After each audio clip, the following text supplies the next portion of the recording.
Friends, Kumo didn't want to come to San Diego, so we got a stunt double. His name is Charlie.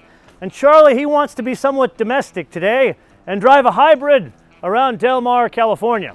So join Charlie and I as he shows you his butt. Well, you know what? He's going to hang out here and rest while I drive the hybrid, and he's probably going to get into the cookies over there. Really, the cookies are not good for you, I promise, man. Really, they're not.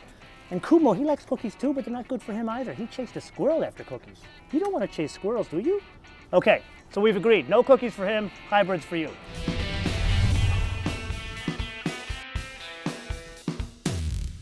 Okay, so the last time you and I drove an Avalon, we went to the back roads outside of San Diego. Today, we are going to do exactly what this thing is designed to do, and that is to drive around town, specifically with the hybrid system. So with that, welcome to Solana Beach as we pass a 991.1 and wishing we were there. But we got a job to do. So let's put our foot into it, coming around a very nice neighborhood. And the thing you notice right away is there's plenty of power. Yes, it's the four-cylinder we talked about in the tech review, and total system horsepower 215, but that four-cylinder engine alone is 163 pounds of torque. So from a complete standstill, let's put our foot into it. Please don't try this at home in your neighborhood. And you gotta really push it to get power out of it. And most people aren't gonna drive it this way. But what's interesting is you don't notice a huge difference or a huge loss in power from that V6 driving it around town.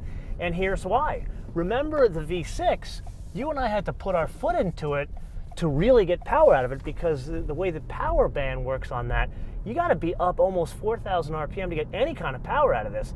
Where this, the electrification, you get the power down low. So around town, this is actually more satisfying to drive.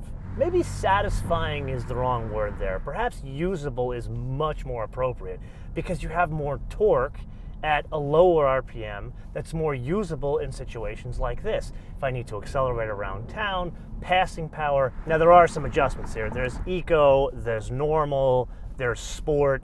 It does nothing to the dampers like it does in the Touring.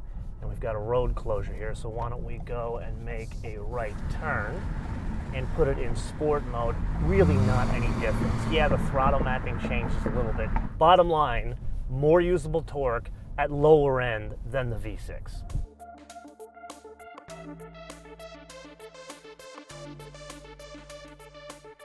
So Charlie, ever the astute hybrid driver, realizes that when one has two propulsion systems and a battery, that could create packaging problems, especially when it comes to storage in the back. Well, apparently he did a test here and he found that there is no difference in the storage of an ICE Avalon and a hybrid Avalon, but there is one difference. You want to come here and show him? You want to show him? Yeah, you want to show him? Come on, let's show him. Here we go. Okay, now this is into the back seat, and this is where things change. Now, I really can't put you in here, Charlie, because that's the nice cognac interior, but the battery, it's there. That's what you were looking for, buddy. The battery is there, and it's underneath the passenger side. It's a nickel metal hydride, not lithium battery, which means it's not as efficient, basically. But the idea, and this is what Charlie found out from the chief engineer. Do you want to show them your face or your butt? He found this out from the chief engineer in that they went with a nickel metal hydride because it's cheaper to package, which makes this, at least the delta between the hybrid and the ICE, less because the battery isn't as expensive. Now, one downside, this seat sits about 10 mils higher than in the ICE. So less room for Kumo and Charlie. Okay, so let's get out to a big road here and deal with some real traffic, which is exactly what this thing is designed for, especially amongst a Highlander hybrid and a Mercedes from New Jersey, no less. So going up a hill here, and the big thing we need to understand is not just the pulling power, but the drivability. Now remember, in the tech review, this thing is only the biggest difference between the lightest Avalon with a gas engine and this one is 155 pounds. They've got it down to such a small delta in the spread. Like, you remember back in the day, these things were 500 and 800 pounds different. Not now, so let's put our foot into it and dig deep. Let's pass the Highlander. And is it as stable as the Touring? No. There's some broken pavement here, some elevation change. It's not something someone's going to notice when they're driving this thing around town, but it is amazing how just minimal impact the hybrid system makes on driving around a town like this. Yeah, it feels like the transmission is slipping a bit, but that's just the way hybrids are. But now it's to a point where, remember on the LS500, the hybrid, I said that one is now kind of in the running. It's in the hunt. And here's an instance where it's not an $80,000 car and the hybrid version is kind of in the hunt. Okay, let's try the ultimate here. Get on the freeway with a hybrid. Matter of fact, let's use the paddle shifters. I know it's a CVT and they're not real gears, but let's still put our foot into it and see how this thing works around the freeway. And then the 5 was jammed earlier, guys. Accelerate past the CRV. Apparently he does not want to accelerate, does he? This is the life of a hybrid. We are experiencing a real use case. Anyway, let's pass the pickup truck, put our foot into it. Is it as composed as that Touring? No. But I think the person that's buying this is not the person buying the Touring. The person that's buying this is the one looking for 40 mpg plus in a big-ass car like this. And what is this? Almost 3,700 pounds. We're cruising down the freeway at 70 miles an hour, super comfortable, and 44 mpg average. Think about it. The Prius came to the US in 1999. It came out in Japan in 97, 98. So like 20 years down the road, and this is a full-on like Buick kind of a car, and freeway cruiser, almost 50 mpg. You know what? Forget about the mpg. Forget about the size of this thing. You know what this represents? It's the pace of change.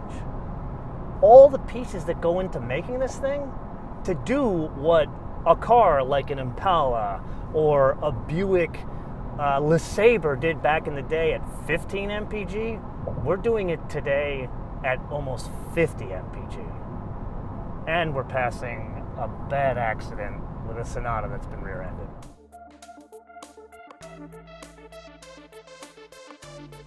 So a little bit behind the scenes here. I gave very serious thought to pilfering the outro of our LS500H episode and dropping it into this episode because I'm going to tell you almost the exact same thing.